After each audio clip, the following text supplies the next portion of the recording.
Los cargos políticos que Manuel Azaña ocupó durante la Segunda República Española le llevaron de ser un intelectual prácticamente en la sombra a ser la cabeza más visible del momento. Fue ministro de Guerra, presidente del Consejo de Ministros, presidente de la Segunda República, varias veces diputados, pero ¿realmente conocemos bien a Azaña? Su figura después se vio ensombrecida de tal forma por la dictadura franquista que hasta su mejor amigo, Cipriano, llegó a escribir en el exilio mexicano la siguiente biografía: Retrato de un desconocido, vida de Manuel Azaña. Y es que esta figura sigue siendo muy desconocida para muchos de nosotros. Parece que el mito que se creó a través de Azaña ha borrado el hombre que llegó a ser. Y en este vídeo vamos a descubrir un poquito más su pensamiento, su diario, sus reflexiones, el acercamiento que tuvo con la literatura y las preocupaciones sociales que le llegaron a ocupar la cabeza. Pero ojo, aviso, quien venga buscando aquí en este vídeo un uso partidista de la figura de Azaña puede pausar el vídeo tranquilamente aquí. Porque realmente lo que queremos hacer es ir quitando poco a poco las capas de cebolla, ir al corazón del asunto y conocer mejor esta figura. Así que si nos quieres acompañar, ponte cómodo que comenzamos.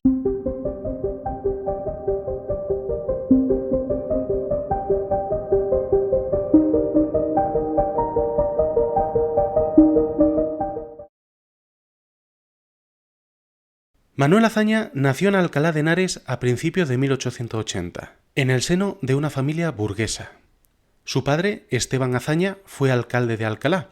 Su madre, Josefa Díaz Gallo, muere en 1889 y poco después su abuelo, su padre y su hermano menor. Manuel, huérfano a los 10 años de edad, queda al cuidado de su abuela, Concepción Catarineu. Ya de niño, Azaña destaca por leer cosas fantásticas y fantasiosas, tal vez un poco para escapar de la sensación lúgubre que había en su casa familiar. Él mismo escribirá lo siguiente: «Devoré con manifiesto estrago de mi paz interior cuantos libros de imaginación hallé guardados en la librería de mi abuelo. Las novelas de Verne, de Reid y de Cooper, devoradas en la melancólica soledad de una casona de pueblo ensombrecida por tantas muertes, despertaron en mí una sed de aventura furiosa. Amaba apasionadamente el mar. Soñaba una vida errante».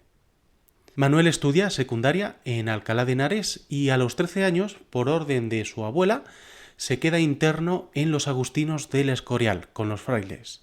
El objetivo, estudiar Derecho, y prueba de aquellos años de internado queda como testimonio su novela El jardín de los frailes, que llegará a publicarla en 1927. Sobre la educación que recibió Azaña con los frailes nos comentará: «No se estudia para saber, sino para probar, y no se enseña a discurrir ni se procura formar la inteligencia, sino que se obliga a los muchachos a recitar de coro ridículos manuales llenos de insensateces. En general, a los muchachos en España no se les enseña nada que pueda ir en contra del prejuicio religioso, ni contra determinadas instituciones. Para ello no se tienen escrúpulos en faltar descaradamente a la verdad». En 1898 obtiene la licenciatura de Derecho y 2 años después llega a presentar en Madrid su tesis titulada La responsabilidad de las multitudes.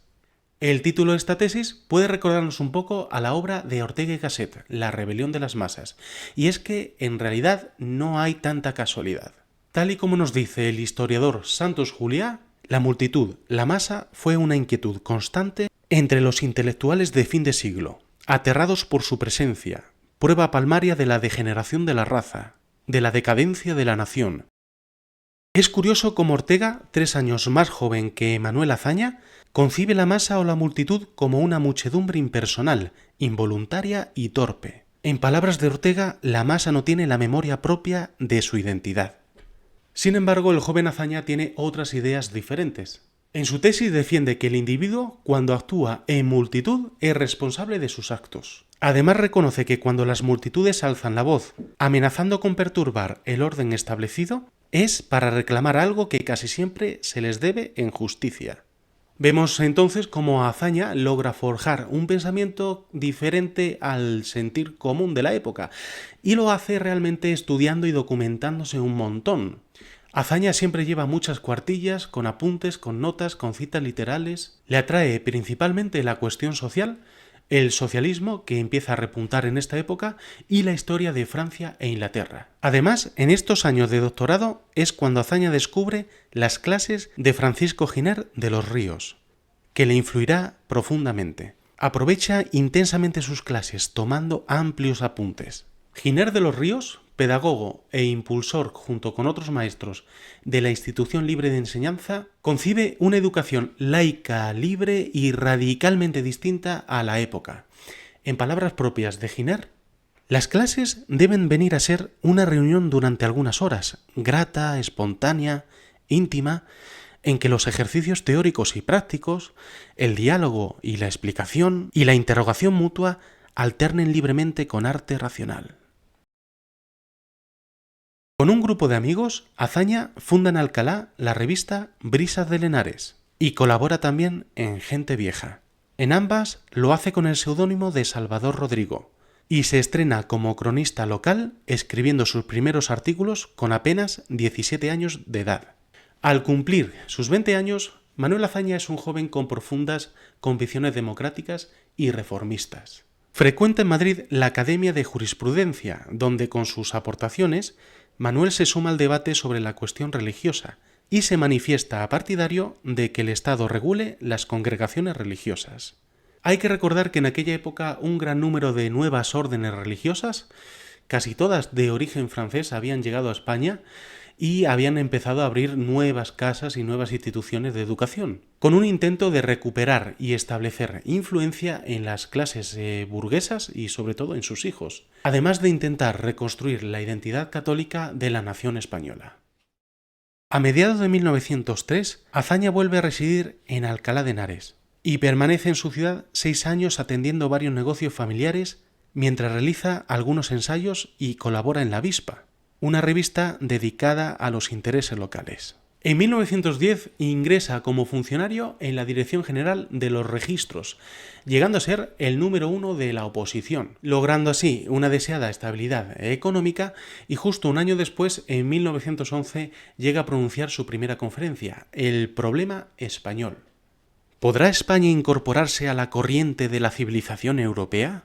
Esta era una vieja cuestión que había inquietado a los liberales del siglo XIX y que después del desastre del 98 había seguido ocupando toda la atención.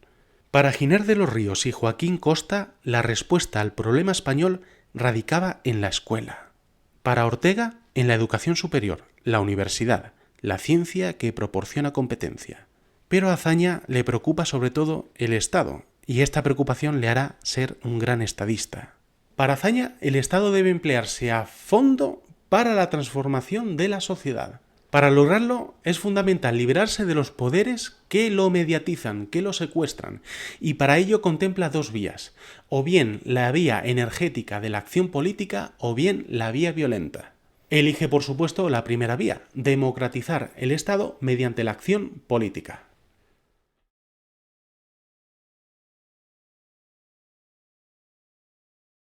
Justo en 1911, tras conseguir la plaza de funcionario, Azaña solicita una beca para estudiar en París y se la concede la Junta de Ampliación de Estudios, que viene a ser una de las instituciones que generó la Institución Libre de Enseñanza. Azaña quiere seguir profundizando en el derecho civil francés y se muda a París en noviembre. Además, quiere tomarse un respiro antes de quedar atrapado en sus nuevas responsabilidades como funcionario. Y en París hace lo que siempre ha hecho: leer un montón, pasear, frecuentar tertulias y empaparse de la cultura francesa.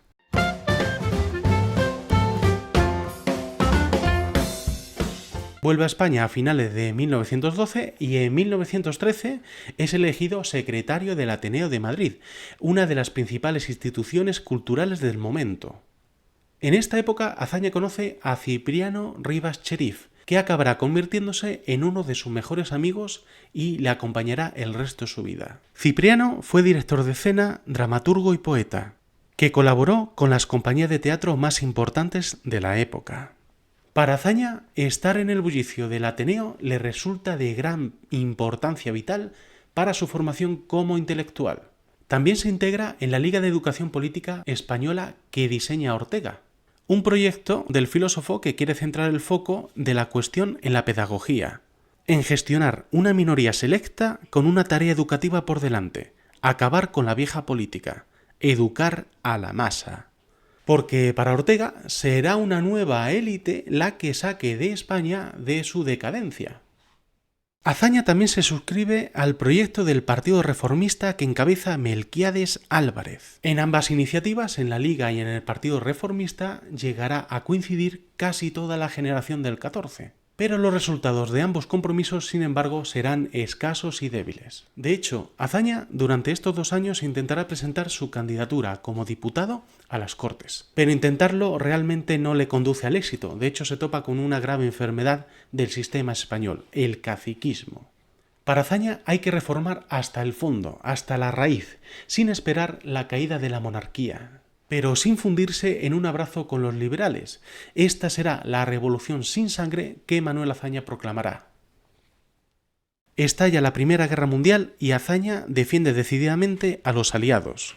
Visita el frente de guerra en 3 ocasiones y publica su primer libro, Estudios de Política Francesa Contemporánea.